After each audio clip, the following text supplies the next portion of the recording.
C'est bon, je peux démarrer. Très bien. Bonsoir à tous. Khair alaikum. Bienvenue sur Prisma pour une rencontre sur la question de la politique et de la religion. C'est un thème général, mais qu'on va aborder plutôt sous l'angle de liberté religieuse, comme par hasard, parce que ça se rapproche un peu de l'actualité d'aujourd'hui. C'est une coïncidence, mais ça tombe bien. Avant d'entamer la rencontre, je voudrais d'abord remercier Wahab de m'avoir proposé de modérer ce débat, d'animer ce débat sur la page Prisma, qui aborde d'ailleurs plusieurs types de débats depuis sa création, sur la question de religion et politique, sur la question d'économie et sur la question du féminisme. Je remercie aussi mes deux invités, Asia Desmerli et Saïd Jabel Khair, d'avoir accepté donc l'invitation pour débattre de cette question, qui, comme je le disais tout à l'heure, comme par hasard, a fait l'actualité aujourd'hui. C'est une coïncidence, on devait avoir ce débat dimanche dernier et on l'a reporté pour aujourd'hui. Et ça coïncide donc avec le procès en appel de Yassin Mibarki, qui a vu aujourd'hui sa peine de prison réduite de 10 ans à une année ferme. Et il a vu, je crois, son amende aussi réduire de 5 milliards, je crois, à 5 millions. Aziadé me corrigera, peut-être. Un milliard. Cette nouvelle, donc, a suscité le soulagement de tous, même si nous retenons quand même que la condamnation, qu'il y a eu condamnation pour, je pense, 3 motifs, mais dans l'un, je le cite en arabe, l'istihza bi ma'loum ad-din. Donc on reproche quand même à Yassin Mibarki d'avoir tenu des propos insultants ou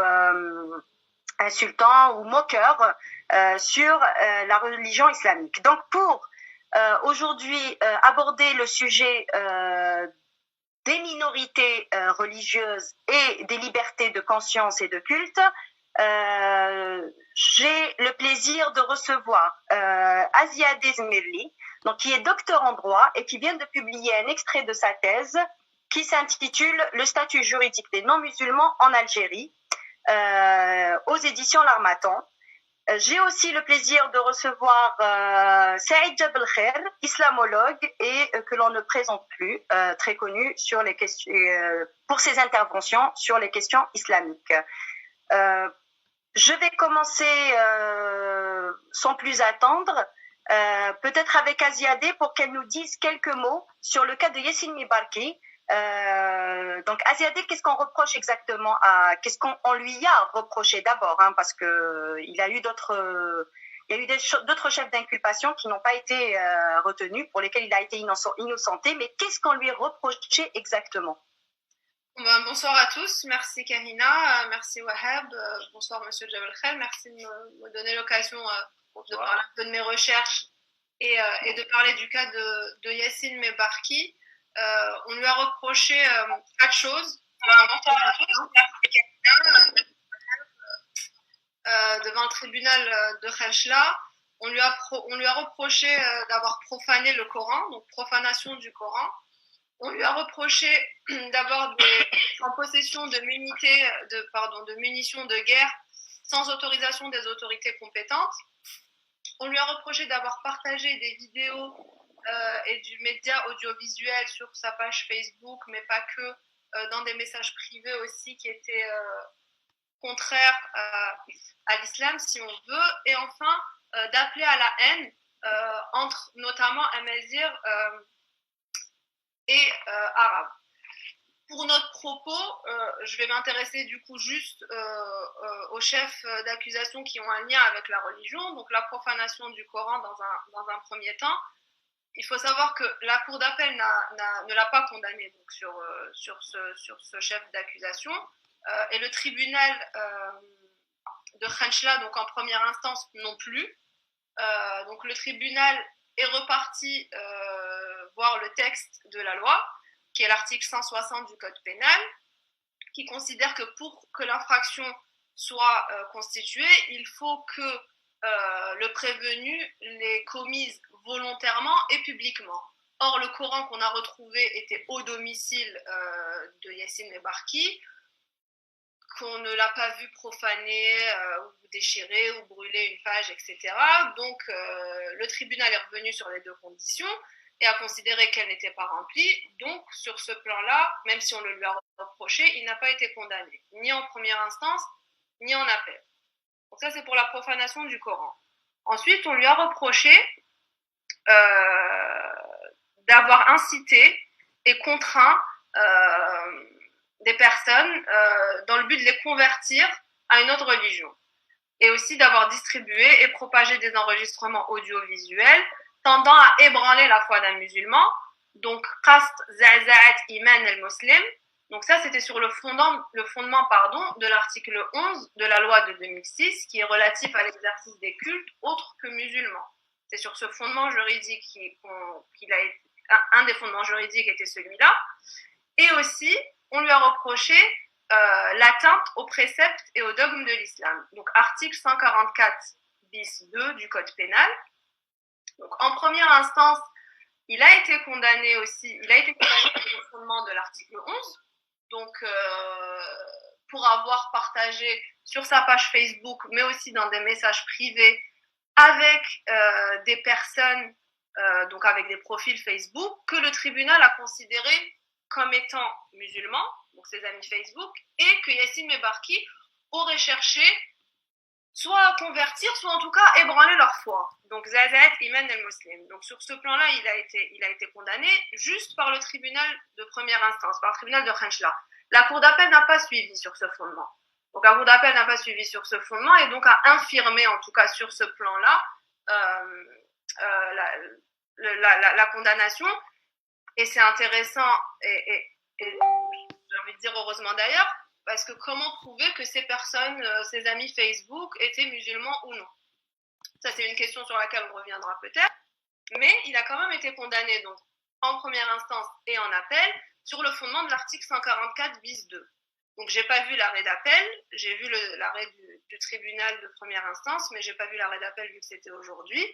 Et ce qui est intéressant, c'est de voir que, en tout cas juridiquement, bien sûr, c'est de voir qu'il a été condamné parce qu'il a transmis dans des messages privés, encore une fois, des caricatures, des messages audio, des messages vidéo, insultant le prophète ou la religion musulmane. Donc, le tribunal en a déduit de ces choses partagées, donc pas des choses qu'il aurait dites ou qu'il aurait écrites, mais des choses qu'il aurait partagées sur sa page et avec des amis en privé, que son but était de nuire donc au prophète et de se moquer.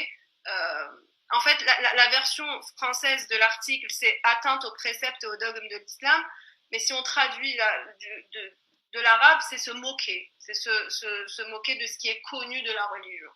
Et la cour d'appel a suivi sur ce plan-là. Voilà ce que je peux dire de l'affaire de Yassine El-Barki. Très bien.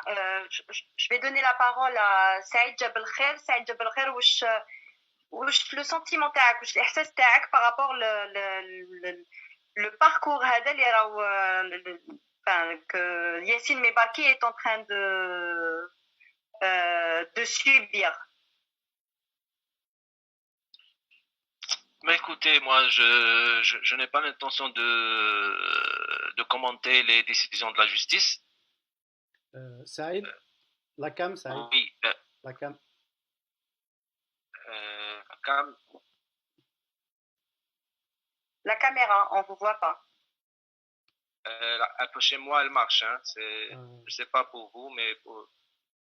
Vas-y, Malish, on attend. Puis j'ai un retour de son.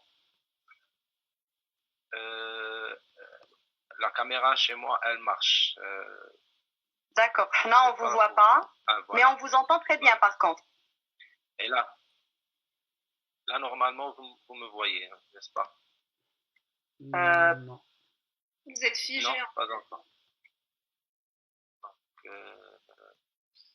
Ok, vous m'entendez, l'essentiel c'est... Oui. Voilà, on vous entend très bien. Bon, alors, donc... D'accord. Donc, je n'ai pas l'intention de... Je n'ai pas l'intention de commenter. Je n'ai pas... Oui. Écoutez, j'ai le retour de son de ce que disait tout à l'heure votre invité. Aziadé. Essaye de sortir. Il y a un retard, Malin. Ouais, il y a peut-être un retard. Okay. Essaye de sortir et revenir, je pense. Voilà. Voilà, oui. C'est une autre question pour Aziadé en attendant que Saïd part et revient, Karina. Très bien, d'accord. Donc, Aziadé, juste pour... finalement, la question qui se pose dans le cas que ce soit de Mebarké, mais pas que, c'est-à-dire dans différents cas où des personnes en soient tenues des propos critiques, moqueurs, comment dire, des propos qui font douter, on va dire, sur le dogme de l'islam. Est-ce que ça veut dire qu'on n'a pas le droit d'être croyant en Algérie? D'être croyant? Non-croyant, pardon. Est-ce qu'on n'a pas le droit d'être non-croyant? Croyant, on a le droit. Croyant, on a le droit. Non, je peux pas dire... Enfin, juridiquement, on a le droit d'être non-croyant. On a le droit d'être non-croyant, la Constitution le prévoit, on a une liberté de conscience et avec la nouvelle Constitution, maintenant une liberté d'opinion qui est uniquement. Avant, c'était liberté de conscience et d'opinion qui était inviolable. Maintenant, c'est liberté de conscience. En tout cas, la nouvelle rédaction est comme ça. Liberté de conscience qui est inviolable. Donc oui, on a le droit d'être non-croyant. L'apostasie n'est pas condamnée par le code pénal algérien. On a le droit de croire ou de ne pas croire. En tout cas, rien ne nous l'interdit. En tout cas, le code pénal ne nous l'interdit pas. Après, oui, l'apostat aura des conséquences civiles sur la personne qui sort de l'islam, mais pénalement, on a le droit. On a le droit d'être non-croyant. D'accord. Et Et donc, qu'est-ce qui est interdit? J'ai envie de citer un exemple que peut-être certains s'en souviennent. L'arrestation des déjeuneurs, par exemple, pendant le mois de Ramadan. Donc, c'est des non-croyants. Ils sont non-croyants, donc ils n'observent pas le jeûne du Ramadan. Et ils ont eu des problèmes avec la justice, d'abord avec la police, ensuite avec la justice, parce qu'ils n'ont pas observé justement le jeûne pendant le mois de Ramadan. La question des déjeuneurs, comme certains les ont appelés, ou des fattara, comme certains les ont appelés, est intéressante dans le sens où rien dans le code pénal n'interdit clairement le fait de rompre son jeûne en public, dans le code pénal algérien. Pour faire un exemple en comparaison au code pénal marocain, lui l'interdit clairement, c'est-à-dire une personne qui est notoirement connue comme étant musulmane et qui rompt son jeûne en public commet une infraction. Les déjeuneurs algériens, eux, on les a poursuivis et condamnés parce que ça n'a pas toujours abouti en fait à des condamnations sur le fameux article 144 bis 2 du code pénal dont on parlait maintenant, donc cet article qui considère qu'à partir du moment où on porte atteinte aux dogmes et aux préceptes de l'islam, on peut être poursuivi. Ce qui est intéressant de voir aussi, c'est que ces déjeuneurs ont parfois été arrêtés sur des chantiers, par exemple, donc dans des endroits privés. Mais j'ai pas eu de jugement, j'ai pas pu avoir des jugements, donc je n'ai eu que des informations par la presse ou par quelques associations. Mais certains juges ont considéré que ce qui était reproché à ces déjeuneurs, ce n'était pas le fait qu'ils ne soient pas musulmans ou qu'ils aient rompu leur jeûne, c'est leur manque de respect envers la religion musulmane. Ce qui est un peu... je veux dire, cet article de 144 bis 2 laisse trop de marge d'appréciation aux juges, alors qu'un des principes du droit pénal, c'est le principe de l'égalité de la loi. Et donc, la loi doit être interprétée de manière très restrictive, selon la lettre du texte. Et cet article laisse un peu trop de marge d'appréciation. Après, les condamnations, c'était rarement suivi de condamnation ou de quelques mois de prison. Rares sont les déjeuneurs qui se sont retrouvés emprisonnés parce qu'ils ont rompu leur jeûne en public. Très bien. J'ai répondu à la question. Non, mais très bien, très bien. Saïd Jablkher, vous êtes revenu du problème technique. Donc, je vous réitère ma question. Donc, Mibarki aujourd'hui a été...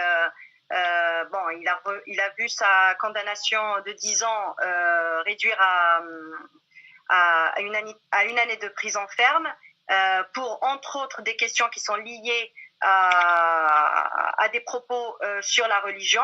Bien sûr, ma question n'est pas sur sur la décision du tribunal, mais plutôt un sentiment, c'est-à-dire votre sentiment par rapport à la question des non-croyants en Algérie et à leur statut. Moi, je suis pour la liberté d'expression, évidemment, qui est garantie par la Constitution algérienne et garantie même par les textes, ou du moins par une certaine lecture des textes religieux. La ikraha fi din, c'est bien inscrit dans le Coran. Fi surat al-Baqarah, la ikraha fi din. Et puis vous avez aussi l'autre verset, أَفَأَنْتَ تُكْرِهُ النَّاسَ حَتَّى يَكُونُوا مُؤْمِنِينَ. Tu ne peux pas obliger les gens à être ou ne pas être croyants. Donc, personne n'a d'autorité sur les croyances, personne n'a d'autorité sur les convictions et la conscience des gens. Et donc, oui, je suis pour la liberté de conscience, mais par contre, en Algérie, je ne suis pas pour la liberté du blasphème. Parce que, et là, c'est difficile, encore une fois, de faire la différence. Et la plupart du temps, ces choses-là sont laissées à l'appréciation des juges et des magistrats. Donc, il est difficile des fois de faire la part entre ce qui est blasphématoire et ce qui ne l'est pas. Et donc, des fois, on peut user de la liberté d'expression et parfois dépasser un petit peu ce qu'on appelle communément les lignes rouges sans faire attention. Et là, on peut être en contradiction avec les lois et tout reste, bien sûr, tout est laissé la plupart du temps à l'appréciation des juges. Donc voilà, en gros, bien sûr, je suis solidaire avec la liberté d'expression pour tous les Algériens, bien sûr, sans exception. Et voilà, en gros, mon sentiment par rapport. C'est quoi la définition qu'est-ce que le blasphème? Qu'est-ce qu'on peut considérer être un blasphème? Une définition ou une explication un peu précise, mais même si je sais que c'est difficile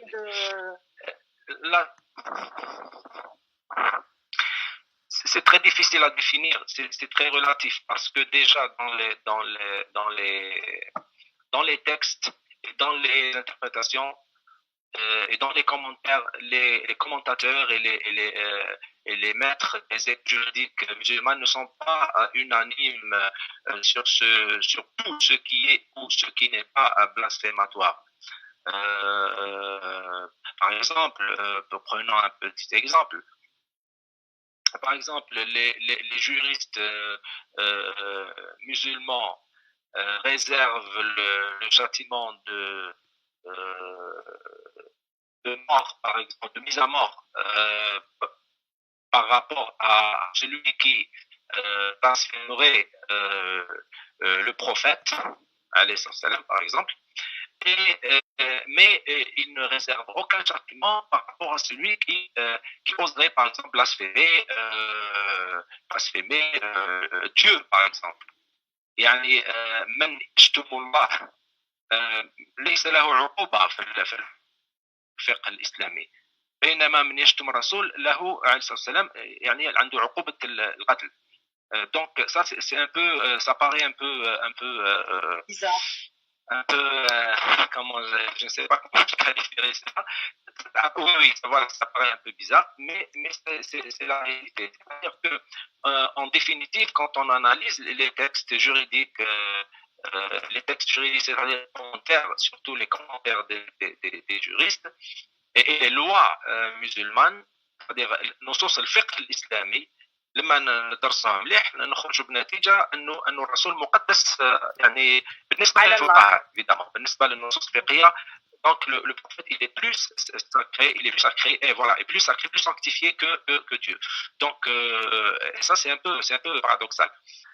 Voilà ce que je voulais dire par rapport à ça. Donc encore une fois les choses ne sont pas claires. C'est-à-dire, déjà le blasphème n'existe pas dans les textes du Coran. Le Coran, au contraire, le Coran dit même s'ils insultent Dieu, n'insultez pas leur Dieu. ولا تسبوا الذين يدعون من دون الله فيسبوا الله عدوا بغير علم. Même si eux ils insultent votre divinité, n'insultez pas les leurs. D'accord, ça c'est dit très clairement dans le Coran. Donc ما عندنا حتى آية أمر بقتل أو بعقوبة من يشتم. Le maximum qui est dit dans le Coran c'est que يقول لك وإذا سمعتم آيات الله يستهزأ بها فلا تقعدوا معهم. C'est-à-dire ne restez pas. C'est-à-dire si vous êtes dans un groupe où il y a des gens qui blasphèment pas contre le prophète ou contre la religion, contre votre religion, ne restez pas là, c'est-à-dire quittez ce groupe. Voilà, tout simplement. C'est le maximum qui est dit dans le Coran. Il n'y a pas de châtiment par rapport au blasphème dans les textes coraniques. Les textes qui ont établi le châtiment par rapport au blasphème, et ce qu'on appelle communément le châtiment de l'apostat, ce sont les juristes. À travers, c'est-à-dire à travers d'abord les textes des hadiths qui ne sont pas toujours recevables au plan technique, c'est-à-dire et aussi par rapport aux fatwas, c'est-à-dire par rapport à leur oui, par rapport à leur propre effort de réflexion, c'est-à-dire اجتهادات شخصيه تاع الفقهاء واللي تختلف، c'est-à-dire qui ne sont pas toujours conformes, c'est-à-dire qui ne sont pas toujours les mêmes d'une école à une autre, c'est-à-dire le Hanafiya, le Malikiya, le Shafi'iyya, le Hanabila et les autres. Donc voilà. Donc déjà, si on se limite au texte du Coran, il n'y a pas dans le Coran, il n'existe pas, coraniquement parlant, il n'existe pas de châtiment réservé à l'acte de blasphème. Il n'existe pas de châtiment dans le sens juridique, dans le sens يعني في القضاء في الحكم القضائي. Bien sûr, après on pourrait parler de châtiment par rapport à l'au-delà, c'est-à-dire عقاب أخروي. mais ما كانش عقاب دنيوي في القرآن بالنسبة لواحد مثلا يشتم او هذيك في الدين او هذيك في القران ما كانش. هذا موجود في بعض الاحاديث اللي ما Saïd, le blasphème, c'est pas forcément la moquerie. Le blasphème, par exemple, c'est واحد اللي ما يستعرفش بان dogme, c'est-à-dire بركن زعما تاع الاسلام. يقول لك par exemple ما يامنش بالقران par exemple اللي نزل. C'est un exemple, hein. Donc c'est un dogme, c'est-à-dire c'est un des dogmes de l'islam. Oui. Le fait de renier l'authenticité par exemple du Coran, ou le fait de renier باللي كاين نزل الوحي على الرسول qui est un dogme في l'islam. Renier ça, dire que ça n'est jamais arrivé, c'est un blasphème. Il n'y a pas d'insulte, il n'y a rien, mais c'est déjà un blasphème parce qu'on renie un dogme. Et donc بالك نتايا واش راك تقولي c'est شتم بالك ولا la moquerie, le fait de se moquer d'une religion qui dérange, ou est-ce que le fait même de dire oralement, de s'exprimer de manière rationnelle, ou de manière en tout cas avec d'autres idées que celles qu'autorise, mais avec d'autres idées que celles qui caractérisent la religion musulmane, normalement c'est considéré comme une liberté d'expression. C'est-à-dire un non-croyant peut avoir une critique, la moquerie de côté, mais une critique objective qui est son opinion à lui sur les dogmes de l'islam.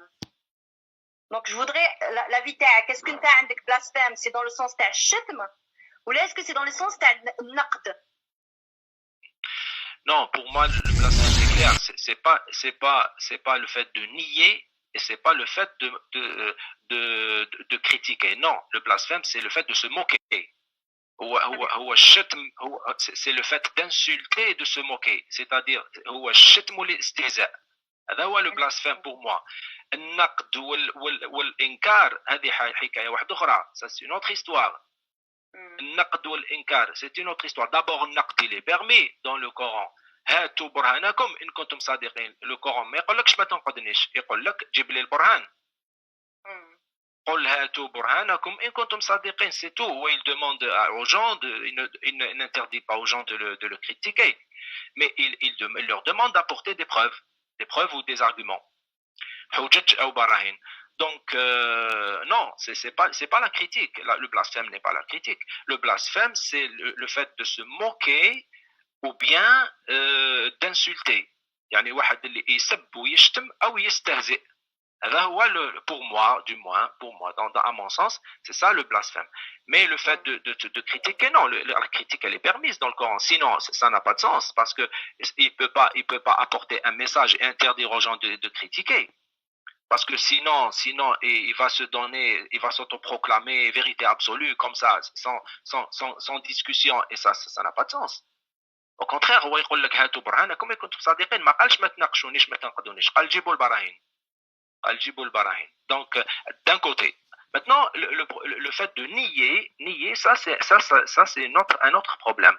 Le fait de nier, dans le Coran, nous n'avons pas, comme je viens de le dire, nous n'avons pas de châtiment. Il n'existe pas dans le Coran de châtiment par rapport aux gens qui c'est-à-dire qui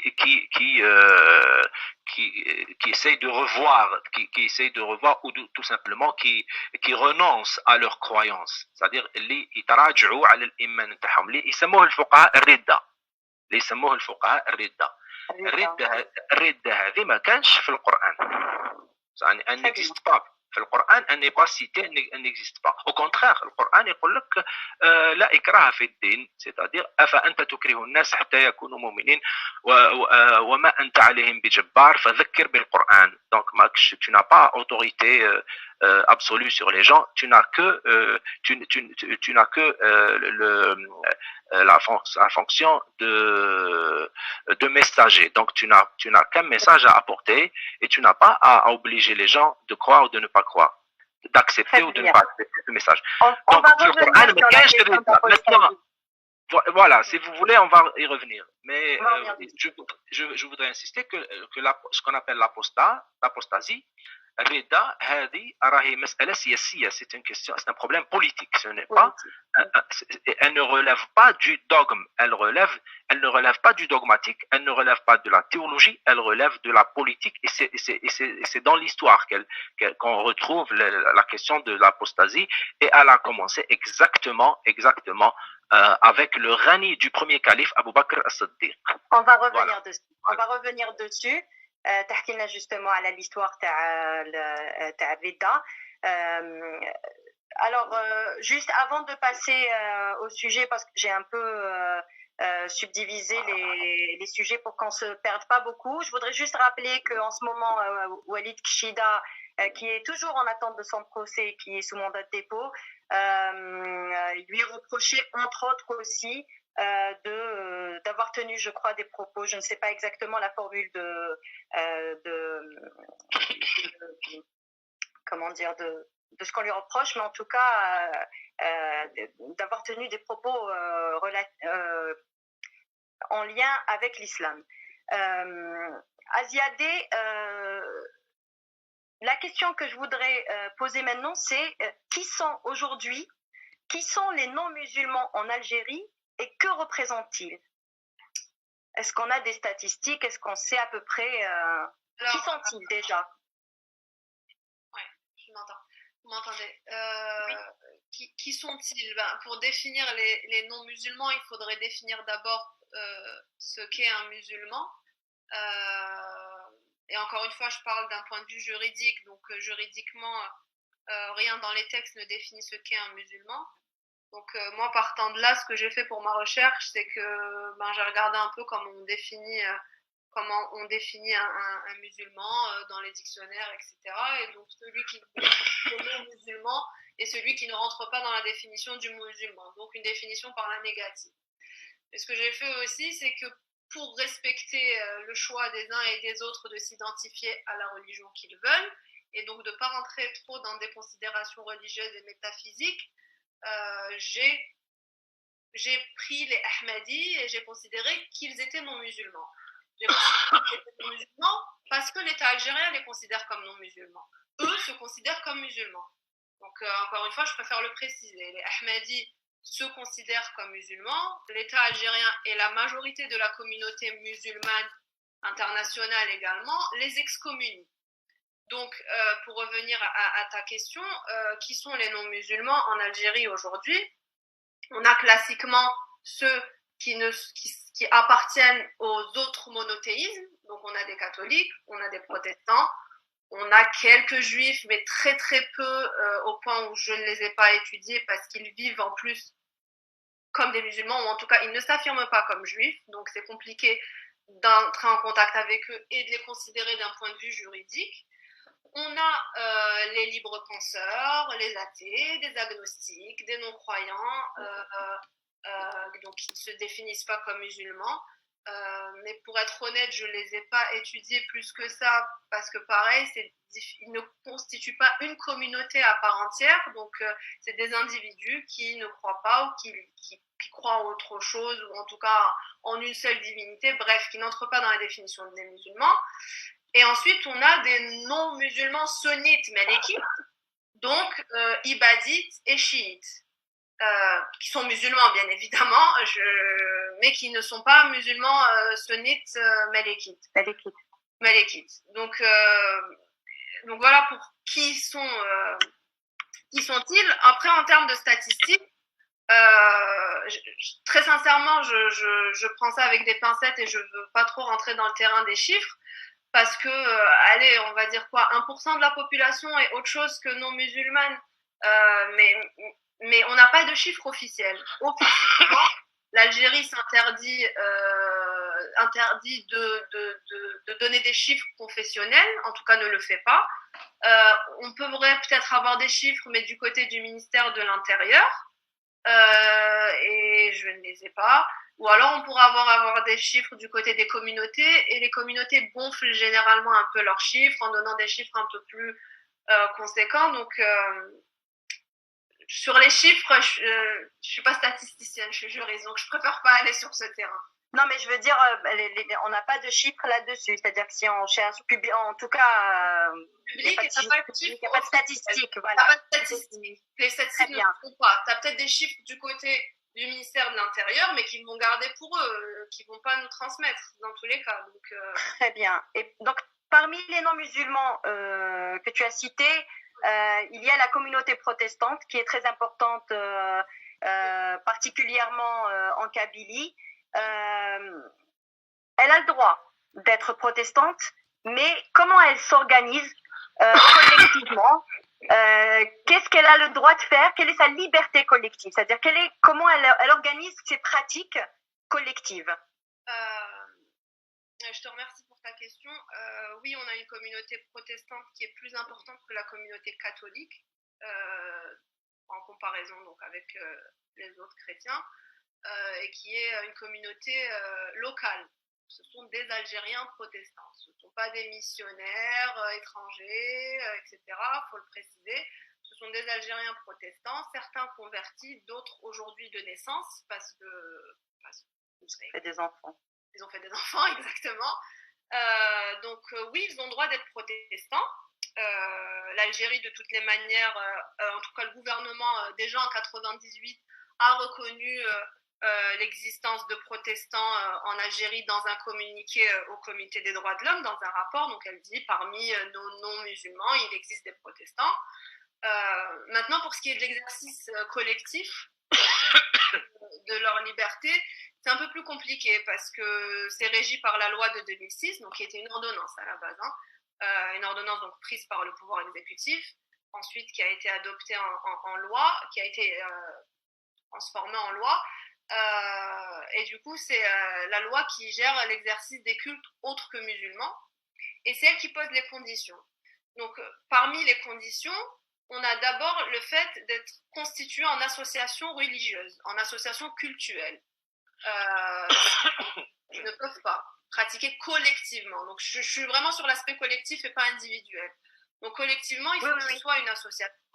Donc, pour que cette association si elle avait déjà été créée, il fallait qu'elle se mette en conformité, ce qui est le cas de l'Église protestante algérienne, qui avait déjà été créée, qui était une association qui a été créée. Il fallait qu'elle se mette en conformité avec la loi de 2006, déjà, dans un premier temps, en déposant un dossier, et ensuite avec la loi de 2012 sur les associations. Parce que, comme on n'a pas de loi spécifique sur les associations religieuses, alors on en avait parlé à un moment qu'une loi allait être édictée, elle l'a toujours pas été. Donc c'est la loi générale qui s'applique, donc la loi sur les associations de 2012. Donc première étape, mise en conformité avec la loi 2006, mise en conformité avec la loi 2012. Et pour ce faire, il faut déposer un dossier. Je ne vais pas rentrer dans les détails techniques des lenteurs et aussi des barrières que met l'administration, parce qu'elle ne les met pas uniquement pour les associations religieuses, on le sait, elle les met pour beaucoup d'associations. Mais une des conditions, c'est que l'administration doit délivrer un récépissé de dépôt, déjà de dépôt du dossier. Et ensuite, 60 jours après, donc 2 mois après, elle délivre un récépissé d'enregistrement. Ce qui se passe dans les faits, ou en tout cas ce que dit l'Église protestante, c'est que leur récépissé de dépôt n'a même pas été remis. Donc à partir de ce moment, eux, en tant qu'association qui veut être créée, rien ne prouve qu'ils l'ont déposé, donc ils ne peuvent pas aller en justice, donc ils ne peuvent pas dire... ils n'ont pas de personnalité juridique. Donc ça, c'est les barrières administratives. en sachant bien sûr que la loi de 2012 est venue poser un système d'autorisation préalable, un régime d'autorisation préalable, alors qu'avant, pour les autres, sous le régime de la loi de 90, il suffisait juste de faire une simple déclaration pour se constituer en tant qu'association. Donc là, on a encore un verrou. Ça vient verrouiller la vie des associations. Qui a verrouillé en fait toute la vie associative en général, pas seulement religieuse. Mais dans le cas religieux, donc pour être association religieuse, il y a aussi une condition, c'est qu'il faut avoir au moins 10 membres fondateurs au niveau communal. Donc en gros, si on a moins de 10 personnes, donc si on a 9 protestants, on va dire, qui ont envie de faire une prière collectivement, ben ils peuvent pas, parce qu'ils peuvent pas se constituer en tant qu'association. Et donc s'ils se constituent pas en tant qu'association, ils peuvent pas exercer collectivement leur culte. Donc on a cette condition. Donc on a la condition de l'association et on a une autre condition qui vient. Pardon, ils n'ont pas le droit de pratiquer collectivement leur culte, c'est-à-dire ils ne peuvent pas se rassembler pour prier, par exemple. Prier, oui. S'ils sont moins, parce qu'à partir du moment où on te dit pour être une association, il faut que tu aies au moins 10 membres fondateurs. Et qu'une des conditions pour que tu puisses exercer collectivement, c'est que tu sois constitué comme association. Donc, je ne sais pas si vous voyez comment se déroule. Donc, moins de 10, on ne peut pas faire d'association et donc, on ne peut pas exercer collectivement. Sur l'aspect association. Donc, ça, c'est une des conditions, en sachant que la Commission nationale des cultes autres que musulmans doit donner son avis pour l'agrément de cette association. Et cette Commission nationale des cultes est principalement composée de représentants des services de sécurité et pas des représentants de ces communautés-là. Donc ça, c'est pour l'association. On a encore une autre exigence pour l'exercice collectif, ça c'est première condition, association religieuse. Deuxième condition, ils ne peuvent exercer leur culte collectivement que dans des édifices destinés à cet effet, ouverts au public et identifiables de l'extérieur, dont l'affectation est soumise à l'avis préalable, encore une fois, de la Commission nationale des cultes autres que musulmans. Donc en gros, ils doivent prier dans des églises reconnues par l'État, en gros, et identifiables de l'extérieur, c'est-à-dire où il y a une plaque disant que ça, ici, c'est une église, et qui sont ouverts au public. Donc ça, c'est la deuxième condition. Et c'est ce qui a posé problème à un moment donné, où on a vu dans la presse que des églises ont été fermées. Ont été fermées. Pas qu'en Kabylie d'ailleurs, à Ouargla aussi, etc. Donc, mise en demeure. Ça veut dire qu'avant la fermeture, elles étaient tolérées? Tolérées, oui, tolérées. D'accord. C'est ça, tolérées. Pas autorisées, mais tolérées. Tolérées, mais elles ne remplissaient pas des conditions. Et donc, ce qui s'est passé, c'est qu'on a eu des commissions qui sont venues faire des enquêtes de terrain en disant il manque un ventilateur, il manque un extincteur, les conditions de sécurité ne sont pas remplies. Donc, à partir du moment où les conditions de sécurité de ces lieux ne sont pas remplies, on ne peut pas vous donner d'autorisation. Et c'est ça qui pose un problème, c'est que pour des petites communautés qui n'ont pas de moyens matériels, c'est compliqué, c'est très compliqué.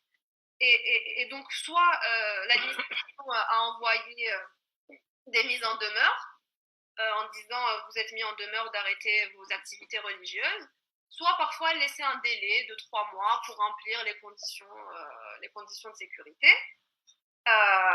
Ou puis après, elle mettait des scellés. Et une troisième condition, donc on a association, lieu, par rapport au lieu, et une troisième condition, c'est que les manifestations religieuses sont soumises à une déclaration préalable qui doit être faite au wali 5 jours avant la date prévue pour le déroulement de la manifestation. Très bien.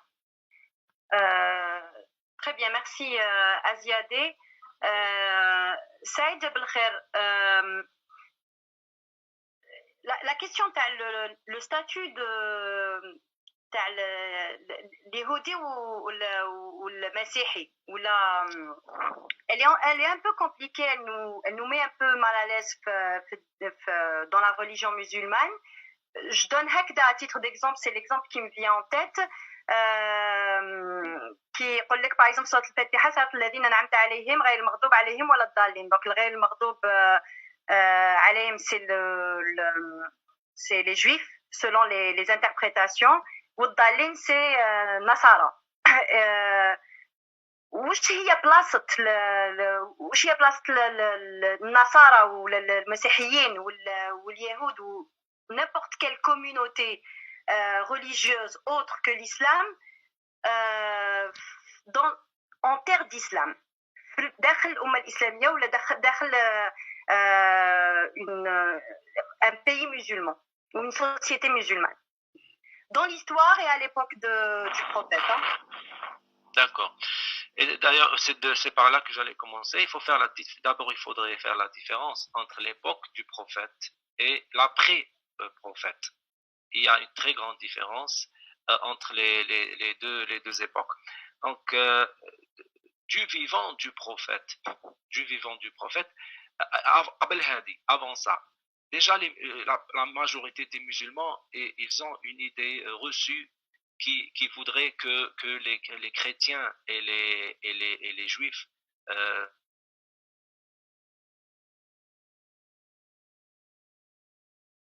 on n'entend plus. Allô Saïd, راك تسمعنا؟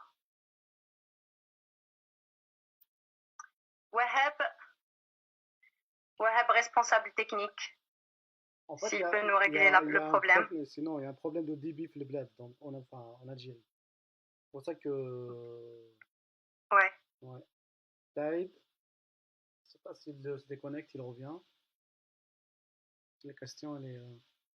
Bon, d'accord. معليش, je vais enchaîner مع Ziadé toujours sur la question...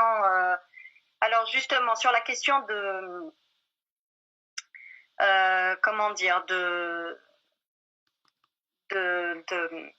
statut autre que celui de musulman.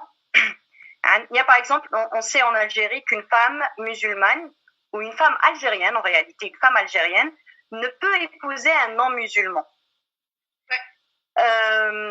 Et ma question, c'est qu'est-ce qui atteste qu'un citoyen algérien est musulman? Comment on sait? Parce qu'on peut s'appeler Abdelkrim quelque chose, mais on ne sait pas si Abdelkrim ou si Mohamed ou la Moussa ou même Samira ou autre est musulmane. Donc, qu'est-ce qui atteste qu'un citoyen algérien est musulman? On part du principe qu'il y a une présomption d'islamité. À partir du moment où on est en Algérie, où on est né en Algérie, de parents musulmans, on est considéré comme musulman. Donc à partir du moment où simplement tu es né en Algérie, tu es considéré comme musulmane. Après, du coup, tu as l'interdiction de l'Algérienne d'épouser un non-musulman. Donc une Algérienne ne peut pas épouser un non-musulman parce qu'on considère de fait qu'elle est musulmane. Oui. Et donc, on peut aussi supposer, est-ce que si elle n'est pas musulmane, elle peut épouser un non-musulman? Est-ce qu'il y a un moyen, est-ce qu'il y a un statut où il y a une déclaration qui vaut juridiquement, qui permet de dire je pars à la mairie ou la daïra ou je ne sais pas où, pour déclarer que je ne suis plus musulmane et pour qu'on m'autorise finalement à épouser un non-musulman, par exemple? Ce qui se passe, c'est que dans les faits, quand tu as deux Algériens qui ont envie de se marier, ils vont devant l'officier d'état civil et à partir du moment où ils ne disent pas qu'ils ne sont pas musulmans, ils se marient. Donc, je veux dire, l'officier d'état civil ne va pas leur poser la question. Tu vois ce que je veux dire? Donc, à partir de ce moment-là, si tu as une chrétienne, par exemple, ou une non-musulmane qui a envie d'épouser l'Algérien de son choix, elle peut. Donc, on ne lui pose pas de questions. Maintenant, si notoirement il est connu comme étant non-musulman, ou si là il vient en l'affirmant, là l'officier d'état civil peut refuser de procéder au mariage, peut refuser de les marier. Maintenant, ta question c'est est-ce que à partir du moment si la femme déclare qu'elle n'est pas musulmane, si elle déclare qu'elle n'est pas musulmane, quel serait son intérêt? Ce serait d'épouser un étranger. Parce que pour épouser un Algérien, c'est pas dans son intérêt de déclarer. Oui. Donc si on parle de rien dans la loi, ne prévoit une dispense. C'est-à-dire, elle ne peut pas aller dire « je suis plus musulmane, donc laissez-moi épouser cet étranger ». Ce qui a posé problème justement à des étrangères chrétiennes qui ont voulu épouser des étrangers aussi, et qui se sont vus opposer l'empêchement matrimonial, parce qu'en fait, c'est pas un interdit clair. Hein. C'est pas un interdit clair dans le code pénal, c'est un empêchement temporaire. C'est-à-dire, tant que le futur époux ne s'est pas converti, tu ne peux pas l'épouser. Donc, c'est un empêchement. C'est comme ça que c'est prévu par le texte.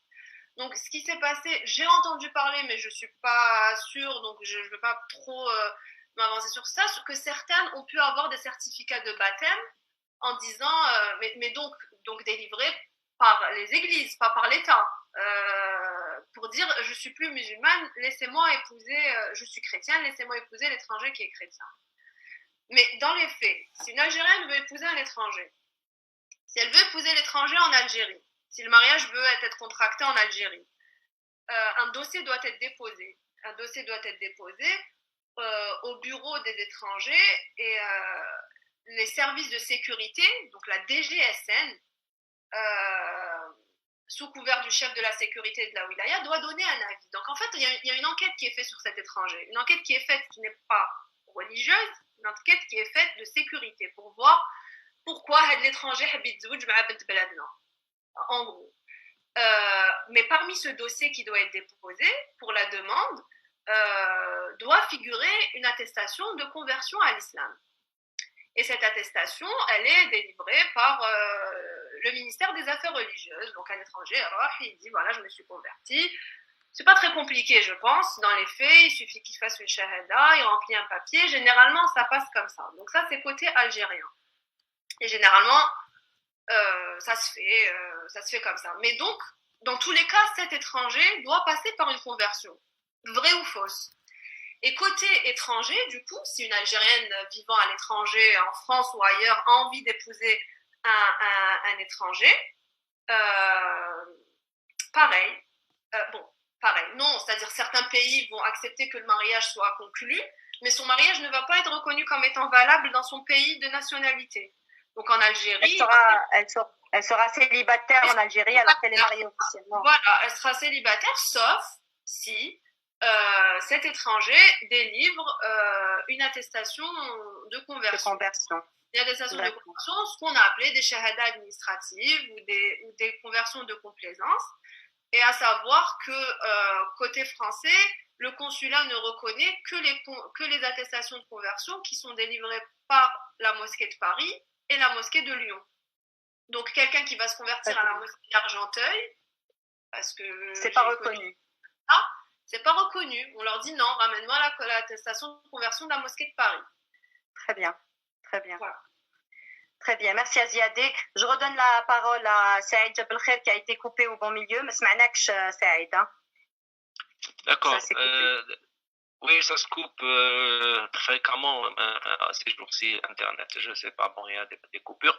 Alors, ouais. je disais que déjà à Médine, il y avait plusieurs confessions. Il y avait des juifs, il y avait des chrétiens, il y avait des païens, il y avait des sabéens, sabéas, il y avait plusieurs confessions. Donc, et qui coexistaient sans aucun problème. Il y avait des chrétiens qui sont venus du sud de la péninsule arabique, c'est-à-dire de Najran, la région de Najran. Mantiqa Houdoudiyya, c'est une région frontalière aujourd'hui entre le Yémen et l'Arabie saoudite. Donc, ils sont venus à Médine pour discuter, pour voir le prophète. C'est des religieux, en fait, hein, c'est des chrétiens, c'est des religieux, des curés, etc. Donc, ils sont venus le voir et au moment de faire leur prière, le prophète les a autorisés de faire leur cérémonie dans sa mosquée, dans la mosquée de Médine. Donc, le Rasoul samaha lil Nasara Najran بإقامة القداس نتاعهم صلاتهم في المسجد نتاعو.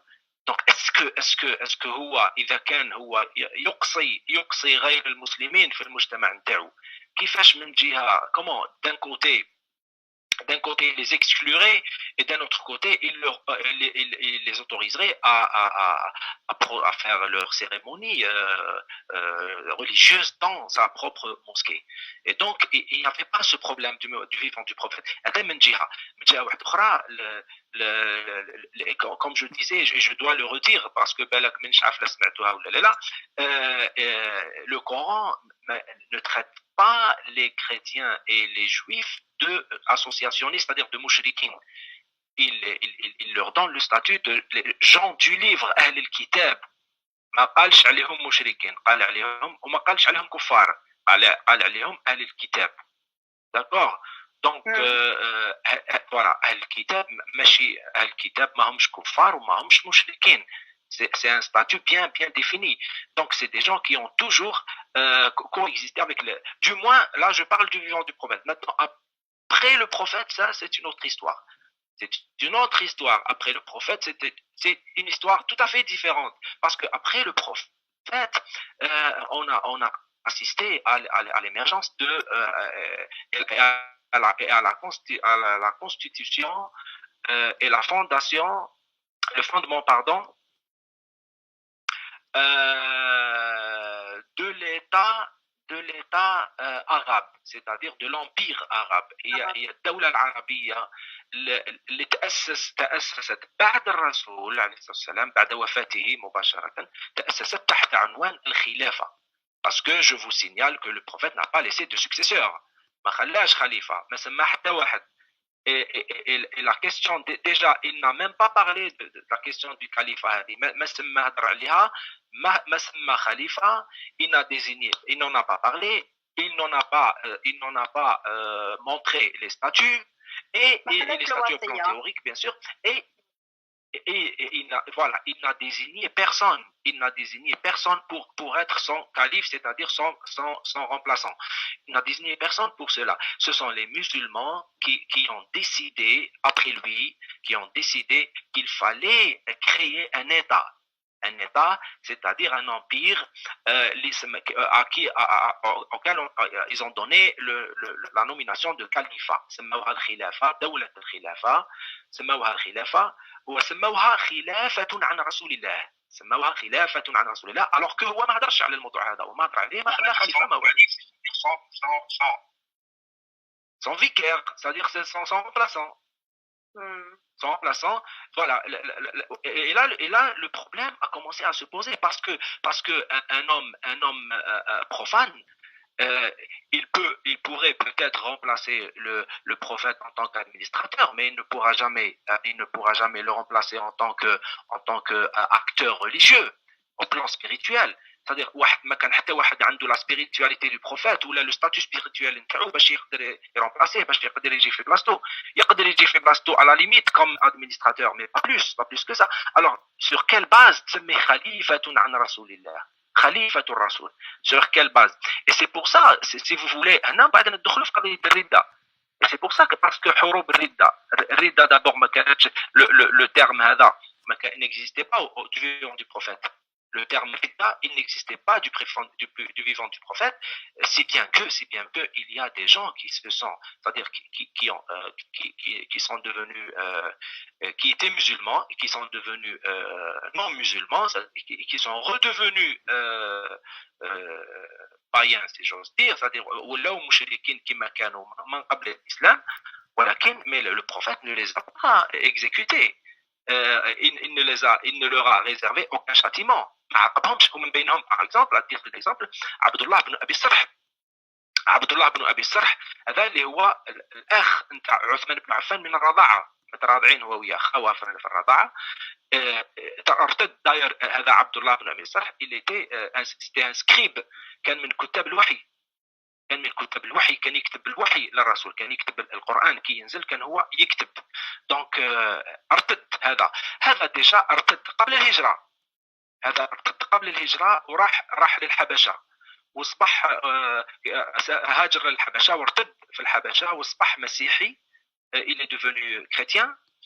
ارتد من الإسلام، خرج من الإسلام ورجع مسيحي. ومن بعد après بعد الهجرة بعد الفتح عاود رجع il est revenu à la Mecque et bien sûr et pas seulement lui hein, il y en a beaucoup d'autres mais le prophète n'a jamais ordonné que quelqu'un, c'est-à-dire qu'un individu qui avait opté pour le retour à l'avant islam, c'est-à-dire quelqu'un qui avait opté à renoncer, pour renoncer à son islam, il ne leur a jamais réservé de châtiment.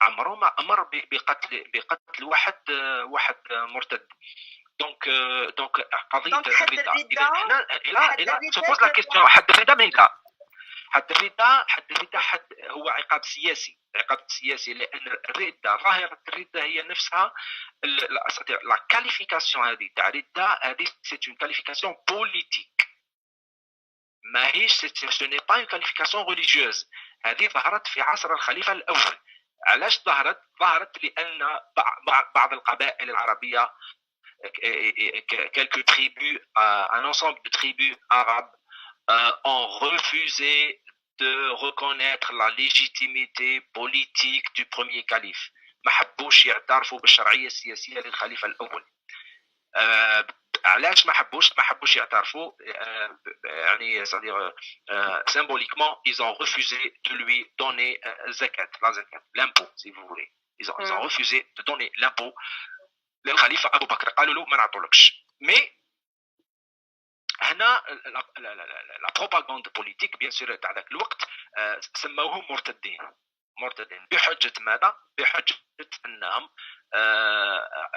c'est-à-dire sous prétexte qu'ils avaient refusé de donner l'impôt de la zakat mais هما كي نقراو التاريخ هما ما رفضوش يمدوا الزكاة رفضوا يمدوها له ليه هو قالوا له انت ما نعترفوش بك كخليفة لهذا ما نعطوكش الزكاة اما هما كانوا يعترفوا بالزكاة وكانوا يجمعوها ويوزعوها في الفقراء نتاعهم كانوا يجمعوها ويوزعوها في الفقراء نتاعهم ما حبوش يعطوها له ليه وما هي الحجة اللي جابوها قال احتجوا عليه بالقرآن donc les tribus qui avaient refusé de donner l'impôt au premier calife ils ont c'est-à-dire ils ont posé, si vous voulez, ils avaient un argument dans le Coran. قالوا له القرآن راه يقول الرسول خذ من أموالهم صدقة تطهرهم وتزكيهم بها وصلي عليهم إن صلواتك سكن لهم. قالوا له احنا كنا نمدوا الزكاة للرسول وهو في المقابل كان يصلي علينا. قالوا له هل أنت تصلي علينا؟ Donc, ils lui ont posé la problématique de la fonction spirituelle. Les califes, ils avaient la fonction peut-être administrative du prophète, mais ils n'avaient nullement et aucunement la fonction spirituelle. La spiritualité du prophète. La fonction spirituelle parce qu'ils n'étaient pas mandatés pour cela. C'est-à-dire, ils étaient en fait autoproclamés, personne ne les avait désignés. حتى واحد ما حقهم هما حطوا رواحهم دونك هنا قالوا له هل انت تصلي علينا اذا هنا حطوا له لا بروبليماتيك دو لا فونكسيون سبيريتويل اللي هو ما عندوش ما كان حتى خليفه عنده وظيفه روحيه ما عندوش لانه ما عنده حتى خيط في هذا ما عنده حتى وصيه ما عنده حتى تكليف في هذا المجال et là il fallait bien sûr pour être en mesure de combattre ces gens et de les éliminer c'est-à-dire il fallait leur donner un statut c'est-à-dire il fallait si vous voulez il fallait les excommunier parce que sinon autrement ils n'auraient pas pu d'ailleurs ils n'auraient pas pu les éliminer d'ailleurs la décision du calife du premier calife Abu Bakr Siddiq c'est-à-dire القرار تاع Abu Bakr Siddiq بمحاربة المرتدين il a été au départ il n'a pas été accepté par la majorité des compagnons الصحابة أغلبية وعلى رأسهم عمر بن الخطاب يعني عمر بن الخطاب ما قبلش في البدايه هذه المساله محاربه، قال له كيف نحاربهم يعني وهم مسلمون، باسكو اي سو ديزي مسلمون، هذو اللي سموهم من بعد مرتدين هما كانوا يقولوا على روحهم مسلمين، وكانوا يدفعوا يخرجوا، وكانوا يخرجوا الزكاه، وكانوا برك ما كانوش يمدوها للخليفه لانهم ما كانوش يستعرفوا به، كانوا يمدوها يخرجوها ويفرقوها بين الفقراء تاعهم، ما يعطوهاش للدوله سي فولي، ما يعطوهاش للدوله، اما هما كانوا يخرجوها بيناتهم. دونك الى هنا بدا المشكل. دونك مشكله الرده سواء في التسميه نتاعها او في التنفيذ تاعها هي مشكله سياسيه، ما هيش مشكله قرانيه وما هيش مشكله اسلاميه، وما هيش مشكله اسلاميه dans le sens religieux، هي مشكله اسلاميه dans le sens historique pas dans le sens religieux. La preuve c'est qu'elle n'a jamais, et le problème, il n'a jamais existé du vivant du prophète. Il n'a existé, il n'est apparu qu'après lui. Et il est apparu dans un cadre purement politique, c'est-à-dire dans un cadre, il y avait un problème de légitimité, c'est-à-dire que certains gens ne voulaient pas reconnaître la légitimité du premier calife, et donc il fallait les combattre, et pour les combattre, il fallait un prétexte, une raison religieuse qui soit sacrée et qui ne soit pas, c'est-à-dire que les gens, que le peuple n'aurait pas de raison pour refuser, voilà, ou pour réfuter. Donc كان لازم سبب مقدس اللي حتى واحد ما يرفضه او ما يناقش فيه. Très bien, merci Saïd. Voilà. Merci Saïd. Donc on retient que Rida est un concept politique, que ce soit sur le plan conceptuel et sur le plan historique, et qu'il a vu sa naissance essentiellement après la mort du prophète. Aziadeh a dit quelque chose tout à l'heure qui m'a interpellée. C'est sur la question des Ahmadis. Au fait, tu as parlé de deux statuts ou de deux formulations, de deux types de communautés. Les Ahmadis qui ne sont pas considérés comme musulmans tout court, alors que les ibadites et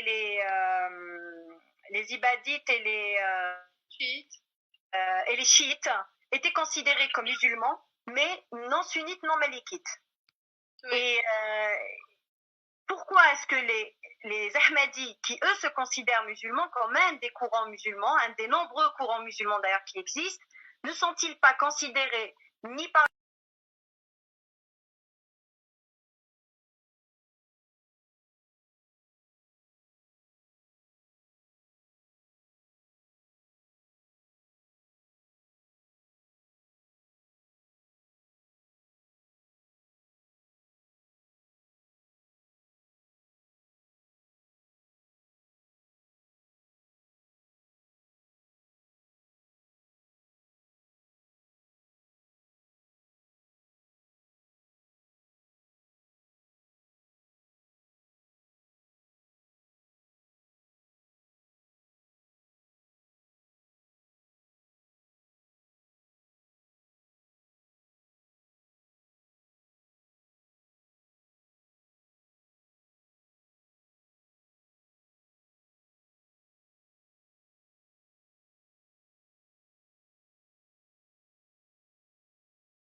coopération islamique aussi en 71, je crois, a considéré qu'il n'était pas musulman. Tout simplement parce qu'il considère que le fait de dire qu'il y a eu encore de la révélation après le prophète, ça va à l'encontre des principes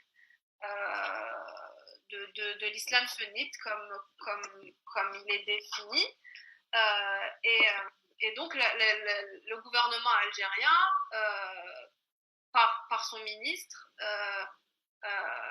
a considéré que les Ahmadis étaient une firqa ou une ta'ifa, donc on peut traduire par une division ou une secte extérieure au cercle de l'islam. Et en se fondant, bien sûr, sur le... Je t'interromps une seconde. Je crois qu'on a été coupé. Wahab. Oui. Ah, on a été coupé encore? Oui, non, pas coupé. Non, on me signale que... Il n'y avait pas le son au départ. Il n'y avait pas le son parce qu'il y a un petit décalage. Du coup, qu'est-ce qu'on n'a pas entendu, tu sais, Wahab? Juste les premières phrases, c'est tout. Donc, les dernières, tu veux dire. Non, les premières phrases. Les dernières. Non, les premières. On reprend juste la question donc, des Ahmadis. Donc, tu as donné les caractéristiques de qu'est-ce qui différencie les Ahmadis des musulmans en général. Oui. Qu'est-ce qui leur a été reproché concrètement? Voilà, donc voilà que certains ont entendu. Sinon, il suffit de chercher rapidement sur Google, vous allez trouver. Sinon, sur ce qu'on leur a reproché, concrètement, bon, ils sont apparus dans le paysage médiatique en 2016. Hein. Donc, en 2016, on a commencé à avoir des journaux, des articles de presse parlant des condamnations. Moi, pour être honnête, avant ces articles de presse, je ne connaissais pas leur existence. Et on leur a reproché principalement 4 choses. Donc, sur la douzaine de décisions de justice que j'ai pu récolter, on leur a reproché 4 choses. L'engagement dans une association non agréée, donc ce dont on parlait tout à l'heure, c'est-à-dire donc l'article de la loi de 2006. La même chose que les protestants. Voilà, qui s'est appliqué, qu'on leur a reproché à eux aussi. Plus la loi de 2012, parce que la loi de 2012 prévoit une sanction pénale aussi pour les personnes qui activent dans des associations non agréées. Donc, première chose. Deuxième chose, on leur a reproché la collecte de fonds sans autorisation. Donc, c'était leur zakat. Donc, ils collectaient de l'argent. Eux, ils ont un pourcentage précis. Je ne me rappelle pas du pourcentage, mais ils ont un pourcentage précis. Donc, on leur a reproché ça. On leur a reproché la pratique d'un culte dans un lieu non destiné à cet effet. Donc, ce qu'on disait aussi pour les protestants, pareil, le même fondement, c'est la loi de 2006 pour les cultes autres que musulmans. Et on leur a reproché le dénigrement des préceptes de l'islam, de dogmes et des préceptes de l'islam. Donc, l'article 144 bis 2, comme Yassine Mebarki, comme les déjeuneurs, et comme certains protestants à un moment donné. Donc, c'est ce qu'on leur a reproché principalement. Et si on met de côté la collecte de fonds et qu'on s'intéresse que à l'aspect juridique, ce qui est très intéressant, mais je sais pas si je peux enchaîner sur ça ou à propos de quoi? En fait, je voulais parler d'une décision de justice qui, elle, ne les a pas excommuniés, qui les a considérés comme musulmans et que j'ai trouvé très intéressante. C'est je peux? Oui, allez, vas-y, continue, c'est intéressant. C'est le tribunal de Ain Touta, en mars 2017, qui a eu donc une affaire avec des Ahmadis. On leur a reproché ces 4 chefs d'accusation. Et lui a considéré que comme ces personnes se sont présentées comme musulmanes devant la police, à l'audience, eux, ils disaient, mais on est musulmans. Le tribunal a dit, mais ils ont fait la shahada, ils prononcent la profession de foi. Ils pratiquent leur rite, ils prient, ils échos, ils sont mots. Il y en a un qui a fait l'Umrah. Moi, je ne dis pas qu'ils ne sont pas musulmans. Donc, il n'a pas dit qu'ils n'étaient pas musulmans. Il a même ajouté, d'ailleurs, rien n'interdit que des musulmans puissent faire une prière du vendredi. C'est pas ce qu'on leur reproche, c'est pas ce qu'il leur a reproché. Ce qu'il leur a reproché, c'est que le prêche qui était effectué était un prêche envoyé depuis le siège de l'Ahmadiyya, donc depuis Londres. Donc ce n'est pas un prêche étatique. Local. Ce n'est pas un prêche local. Donc on leur a reproché ça et on leur a reproché en fait sur un autre fondement. C'est un autre article. Bon, l'article 144 bis 2, on sait pourquoi on te dit, on leur reproche parce qu'il contredit certains points religieux des piliers de la foi musulmane. Mais sur l'autre fondement juridique, c'est l'article 96 du Code pénal qui lui est intéressant parce qu'il incrimine, et je vous lis l'article très rapidement, quiconque distribue, met en vente, expose au regard du public ou détient en vue de la distribution, de la vente ou de l'exposition dans un but de propagande des tracts, des papillons, etc., des bulletins, de nature à nuire à l'intérêt national. Il est puni d'une peine d'emprisonnement. Et lorsque ces tracts sont d'inspiration étrangère, l'emprisonnement est porté à 5 ans. Et en fait, ce que dit le tribunal, c'est que ce qu'on a trouvé, les documents qu'on a trouvés chez ces Ahmadis, est inspiré par l'association islamique Ahmadiyya qui est en Grande-Bretagne, qui est à Londres. Et donc, le tribunal dit, même si le législateur ne définit pas l'intérêt national, la doctrine le définit, en ce qu'il est représenté par les buts et les ambitions de la nation, qu'ils soient économiques, militaires, culturels ou religieux, et qu'il s'agit des principes importants que chaque nation doit définir. Et ce que dit le tribunal, c'est que ces documents contredisent le référent religieux national et l'unité religieuse qui repose sur le mélékisme. Et donc, on a une bribe ou une tentative de définition de ce que est le référent religieux national, et il le place au niveau du ahmadisme, et il dit, en gros, du malékisme, sûrement pas du ahmadisme, et il dit, ces ahmadis, avec leurs tracts, etc., ils sont en train de créer un nouveau foyer, une ta'ifa, donc une secte, qui vise à réduire la force du malékisme et de la sunna, et qui risque de provoquer une fitna dans la société algérienne. Donc c'est ce que dit le tribunal. À partir de là, vu que ça risque de créer une fitna, donc ça nuit à l'intérêt national. Très bien. Et que deviennent les Ahmadis aujourd'hui? Alors justement, heureusement que tu m'as lancé parce que j'avais oublié. On les a un peu oubliés à un moment. Leur chef s'est exilé au Maroc, il a demandé l'asile politique au Maroc. Et là, aujourd'hui, j'ai vu un article de l'Avant-Garde qui dit que 30 Ahmadis auraient été convoqués par la police à Tizi Ouzou. Je sais pas. On n'en sait pas plus. J'ai vu ça, j'ai juste vu un article de presse, j'ai pas la véracité des faits, etc. Donc je préfère vous le dire. Et puis juste un dernier point. Donc il y a eu un tapage médiatique, ils ont été poursuivis, ils ont été condamnés, souvent lourdement en première instance, mais comme on voit un peu pour les protestants, pour les déjeuneurs, les cours d'appel viennent adoucir les peines et viennent diminuer les peines, les réduire à quelques mois d'emprisonnement ou à du sursis. Donc c'est important de noter ça aussi. Très bien, très bien. Merci Aziadeh. Saïd Jabel Khair, quel est l'islam dominant عندنا في الجزائر؟ واش الأغلبية؟ quel est le courant islamique ou quel est l'islam? Quel est l'islam dominant عندنا?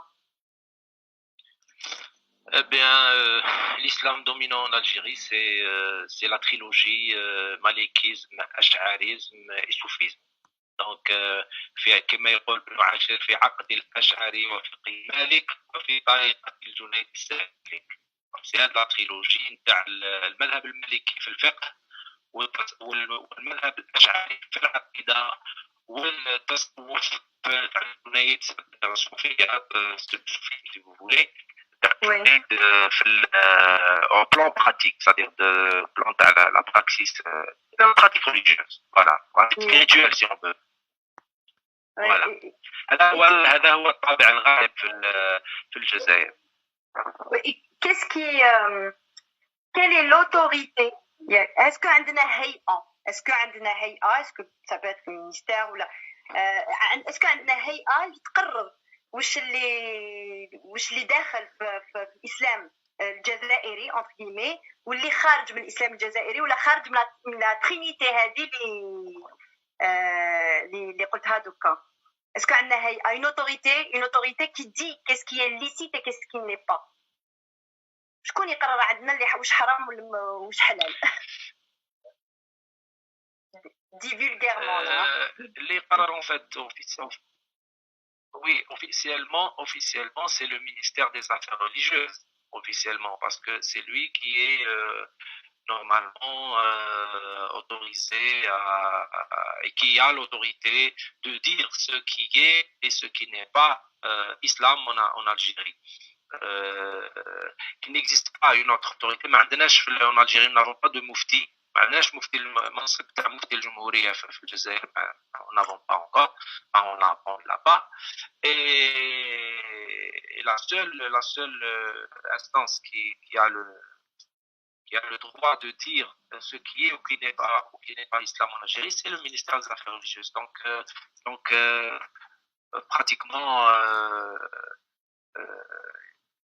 le Jannat al-Fatwa ou quelque chose comme ça au sein du ministère. Voilà qui هذه هما اللي عندهم الحق يقولوا اسكو هذا الاسلام ماشي اسلام في الجزائر. Est-ce que les Algériens ça reste officiel hein, c'est Oui, justement ça c'est l'aspect officiel, c'est-à-dire c'est l'aspect officiel. Quelle est la référence à les Algériens? Est-ce que Hnaya, est-ce que les Algériens, c'est une tendance c'est-à-dire à la louche على حساب رايك quelle est la référence qui est suivie essentiellement par la majorité des croyants algériens? Écoutez, il est très difficile de dire avec précision que les tendances religieuses des Algériens aujourd'hui parce qu'on n'a pas les chiffres. Les chiffres, c'est-à-dire malheureusement on n'a pas les chiffres. Mais ce que je peux dire, c'est qu'il existe plusieurs tendances. Bon, nous avons majoritairement, enfin un pôle majoritairement, parce que on le dit, traditionnellement on le dit, mais on ne sait pas, comme je viens de le dire, on n'a pas les chiffres. Donc moi je suppose qu'il existe une majorité d'Algériens qui sont, c'est-à-dire des malikites par tradition et au plan juridique, c'est-à-dire في الفقه مالكية يتبعوا المذهب المالكي في الفقه ويأمنوا بالعقيدة c'est-à-dire على المذهب الأشعري comme elle a toujours été enseignée depuis pratiquement depuis منذ عصر الموحدين من دولة الموحدين المذهب الأشعري دخل بشكل رسمي للجزائر من مرحلة الموحدين مرحلة المهدي بن تومرت ودولة الموحدين.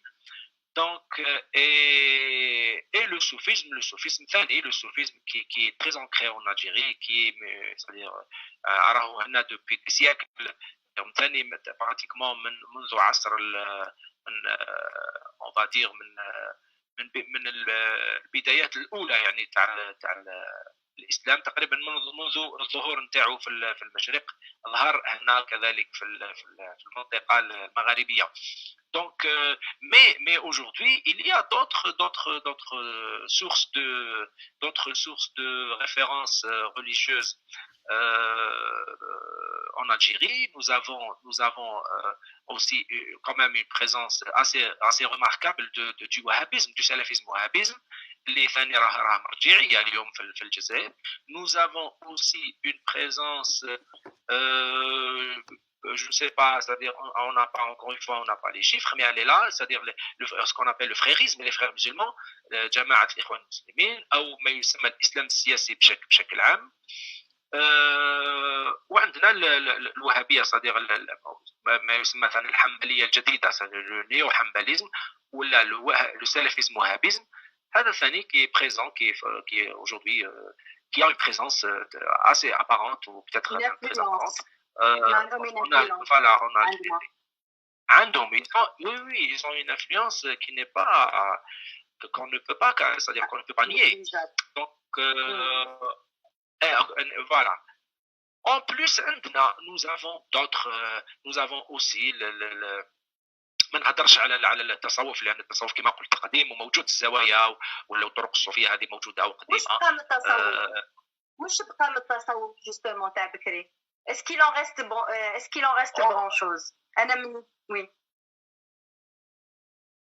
هذا c'est un débat, c'est-à-dire c'est un thème, c'est un sujet يشدنا الوقت. Mais en gros نقول باللي التصوف il est dans nos habitudes, dans nos traditions, dans notre façon de parler, dans notre langage, dans nos coutumes.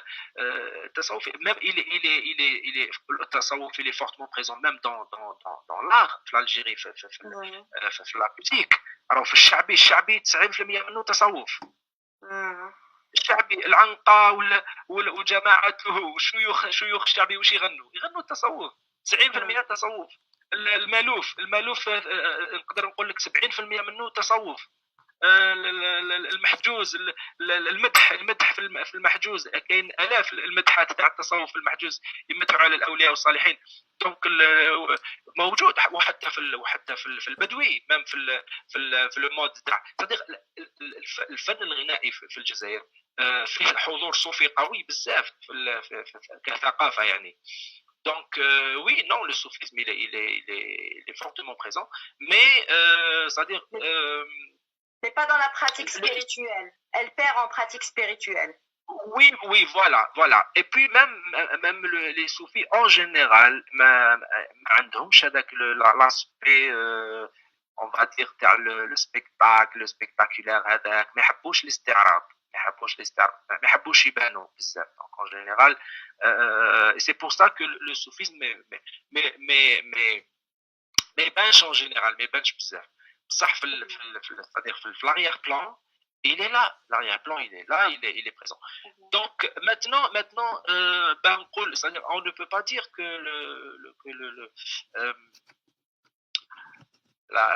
avant en Algérie, avant la colonisation, c'est-à-dire avant 1830, les Algériens étaient très attachés aux confréries soufis. Ils étaient très attachés. Avant 1830, impossible, c'était inconcevable. يعني الانتماء للطريقة الصوفية قبل الاحتلال الفرنسي كان حاجة يعني شغل c'était quelque chose ماشي برك ordinaire, c'était évident, c'était une évidence qui n'était pas à discuter. C'est-à-dire ما يقدرش يعني كي شغل واحد راه يمشي تحت الشتا sans parapluie. Il fallait un parapluie. Donc les soufis et les confréries c'était le parapluie, c'est-à-dire la confrérie اللي ينتمي لها الجزائري c'était le parapluie spirituel تاعو. Et il fallait, et puis les gens nous parlent, on parle souvent, les historiens nous parlent souvent de ce qu'on appelle historiquement la résistance populaire, c'est-à-dire المقاومة الشعبية للاحتلال الفرنسي. المقاومة الشعبية مستحيل كانت تمشي بلا شيوخ طرق. Parce que qui donnait l'autorisation aux gens d'aller mourir pour leur pays, c'était les soufis. مستحيل الجزائري في 1830 مستحيل الجزائري يروح يموت يرفد سلاح ويروح يموت بلا ما يتسريع تاع شيخ طريقه ولا مقدم او موان دو موان كاش مقدم على الاقل مقدم c'est-à-dire si vous voulez c'est le lieutenant du cheikh c'est المقادم هما لي lieutenant تاع شيخ الطريقه. دونك او موان لازم له على الاقل تسريع تاع المقدم نتاعو على الاقل الا ماشي الشيخ نفسه. Et c'est pour ça que on retrouve que, c'est-à-dire les chefs de guerre, les chefs de toutes les chefs guerriers de toutes les résistances populaires en Algérie à partir de 1830, c'était des soufis. الامير عبد القادر وباباه الشيخ محي الدين سيتي في الطريقه القادريه. الشيخ بوعمامه صوفي. زعاتشا الشيخ بوزيان. لاله فاطمه نسومر بنت الطريقه بنت الزاويه الرحمانيه. بوبغلا الشريف قولي لي المقراني الشيخ حداد الشيخ الطريقه الرحمانيه في صندوق في بدايه. دونك هادو كامل سيتي دي صوفي tous يعني sans exception. Et donc le soufisme, mais après il y a eu l'avènement de l'État national, de l'État moderne, il y a eu l'avènement de la modernité, etc. Et bien sûr, les choses ont changé, c'est-à-dire le rapport des Algériens au soufisme, il a évolué. Et après, c'est aussi suivant les régions. Par exemple, on remarque, par exemple, le soufisme, il est beaucoup plus présent, par exemple, en Kabylie. L'islam kabyle est un islam spirituel dans le fond. D'ailleurs, ils ont gardé beaucoup des traditions. Voilà. Exactement. Et c'est bien que et qui m'a fait que, par exemple, c'est bien que les Kabyles continuent à appeler leur religion, c'est-à-dire leur islam, leur propre islam, مازالوا اسمه ديانة نعساسا ديانة نعساسا يعني ديانة الحراس dans le sens الأولياء العساسا c'est الأولياء donc ديانة صالحين وي الإسلام القبائلي هو إسلام أولياء الإسلام صوفي بالأساس وما زال إلى اليوم ما زال هكذاك bon ça c'est un autre sujet. C'est un autre sujet. Merci Saïd. Merci Saïd. Aziadé, tu voulais ajouter quelque chose, toi, sur la question des autorités religieuses en Algérie? Oui, je voulais juste ajouter que, en plus du ministère des Affaires religieuses, on a aussi un autre organe qui est le Haut Conseil islamique, qui lui a été institué en 89 et qui est une autorité qui est placée, c'est une autorité de consultation, donc un organe de consultation qui respecte le principe de la Shura dans l'islam, mais qui est placé auprès du président de la République. Donc en fait, le Haut Conseil islamique ne peut pas s'autosaisir. C'est un organe au service de l'État. Ce n'est pas un organe au service de citoyens, mais de l'État. Et donc, le président peut lui demander d'émettre une fatwa sur une question. D'accord. Donc, un organe qui est politique et un organe qui est placé auprès du président. Très bien. Est-ce que la Constitution, que disait la Constitution sur les libertés de conscience et de culte jusqu'à il y a quelques temps? Et qu'est-ce qui a changé avec la nouvelle Constitution qui n'a toujours pas été promulguée, pour rappel? Oui, on en a parlé très rapidement au début, mais pour rappel, oui, jusqu'à cette toute récente Constitution qui n'a pas encore été promulguée, on avait la liberté de conscience et la liberté d'opinion qui étaient toutes les deux garanties et considérées comme inviolables. Ensuite, en 2016, on a eu un ajout, donc liberté de culte qui est garantie dans le respect de la loi. Et en fait, c'est ce que je disais au tout début, c'est que cette liberté de culte, au final, on fait perdre un peu de sa valeur constitutionnelle en la soumettant à une loi ordinaire qui est inférieure à la Constitution. Et on a ajouté un nouvel alinéa avec la toute nouvelle Constitution qu'on a eue là récemment, qui n'a pas encore été promulguée, que l'État assure la protection des lieux de culte de toute influence politique ou idéologique. Très bien. Très bien. Merci Aziadé. Je vais terminer parce qu'on a dépassé le temps que je m'étais fixé. Je voulais qu'on reste 1 heure, mais on les a largement dépassés. نكمل معك سعيد جاب الخير. Ma question, elle est toute simple. Est-ce que l'Algérie, avec une société qui est, on va dire, à majorité pratiquante, croyante, est-ce qu'elle peut vivre dans le pluralisme en termes de conscience et en termes de croyance? Est-ce que c'est possible? Ou est-ce que c'est-à-dire la question, c'est-à-dire l'État réagit toujours en mettant en avant cette histoire ta'al fitna, cette histoire la division entre les croyants, les non-croyants, les croyants d'un certain courant et les croyants d'un autre type de courant, etc. Est-ce qu'il a raison de vouloir nous rassembler autour d'une même croyance, ou est-ce qu'au contraire, il a tout intérêt, ou nous avons tout intérêt à accepter le pluralisme dans la société algérienne? Et est-ce que l'islam aussi l'accepte en réalité? Est-ce qu'il s'adapte à ce genre de réalité?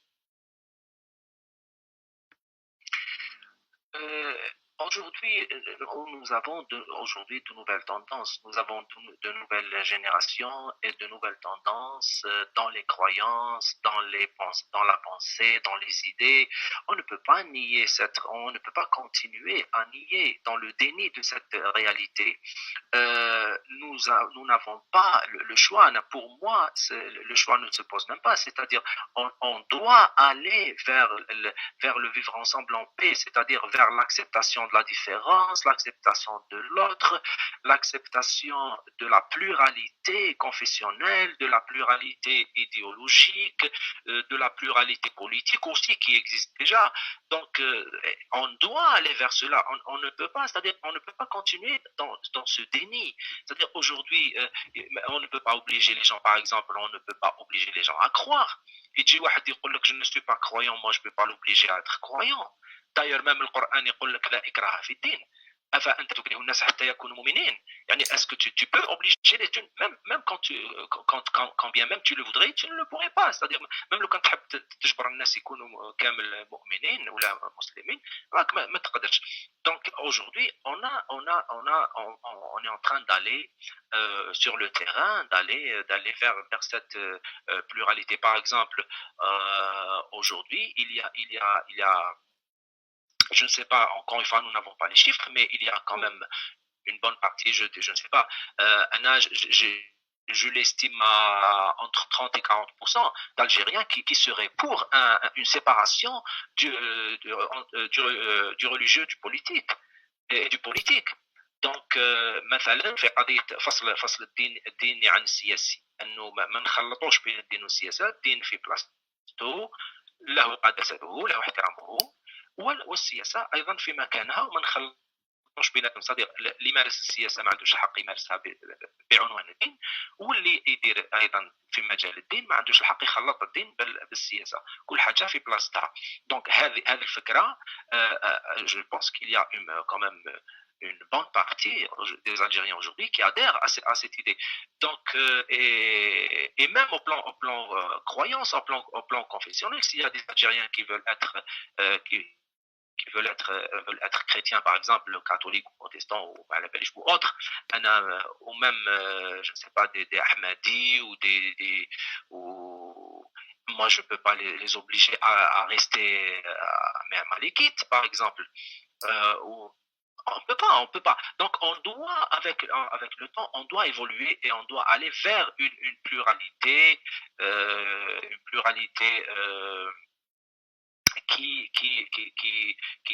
qui serait, c'est-à-dire dans l'acceptation de l'autre, dans l'acceptation de la différence, dans l'acceptation de la diversité, dans le respect mutuel et dans le cadre du vivre ensemble en paix. Et d'ailleurs, c'est ce que prêchent les soufis.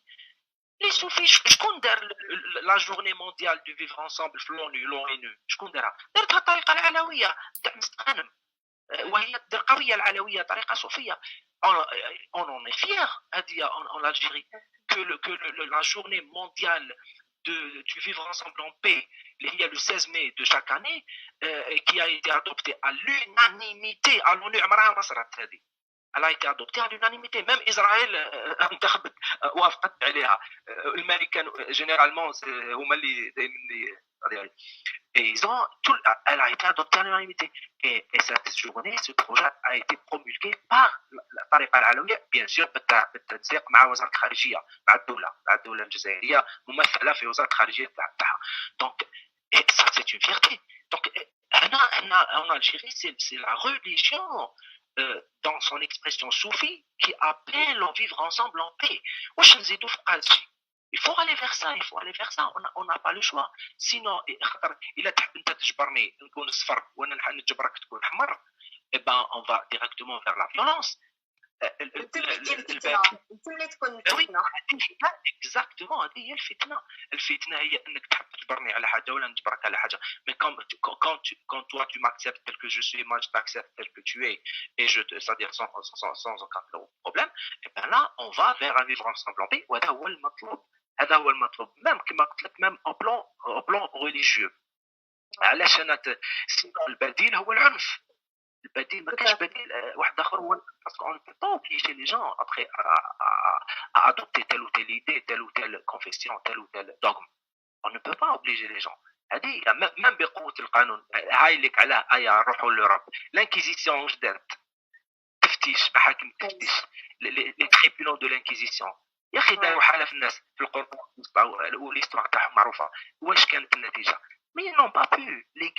L'Église catholique n'a pas pu obliger les gens à être tel ou tel, à être catholique, à demeurer catholique. اللي سموهم هما لي زيريزي هذوك الهرطقات. الناس خرج البروتستانتيزم، واليوم البروتستانتيزم راه في العالم راهم دي ديزيان دو مليون ولا جو سي با دي سونتين دو مليون de protestants à travers le monde, et l'Église catholique n'a pas pu empêcher cela. Quand bien même elle a usé de la torture, mais elle n'a pas réussi, c'est-à-dire à empêcher la propagation des idées nouvelles. Et donc voilà, donc il ne faut pas refaire l'histoire. On ne va pas refaire l'histoire de l'Europe quand même. Il faut aller vers un vivre ensemble en paix. Voilà. Voilà, après l'ouverture et le vivre ensemble. Donc après, on peut discuter. Un gauchiste يهضر مع quelqu'un de droite, un capitaliste يقدر احمدي il peut discuter avec un malikite، يقدر واحد اباضي يقصر مع واحد مش عارف شافعي. Le terrain politique, ce sera le lieu commun de tout le monde, en fait. Exactement. Voilà, donc elle a une très grande signification. Le fait que la journée mondiale du vivre ensemble en paix soit promulguée par une confrérie soufie algérienne, ça c'est avec la collaboration, c'est-à-dire avec à travers la coordination avec l'État et le ministère des Affaires étrangères. Avec les autorités algériennes. Oui, ça c'est très important. Ça, il faut faire, c'est-à-dire il faut bien souligner l'événement. Donc c'est le religieux en Algérie, et particulièrement le spirituel qui est islamique, qui appelle au vivre ensemble en paix. Ça c'est très important à souligner. Très bien, merci beaucoup Saïd, merci Saïd Jablkhair, merci à Ziadé pour vos interventions à tous les deux. Merci à Wahab qui nous a permis cette rencontre et à d'autres rencontres, j'espère. Merci beaucoup et à comme ça. À bientôt. Merci. Au revoir.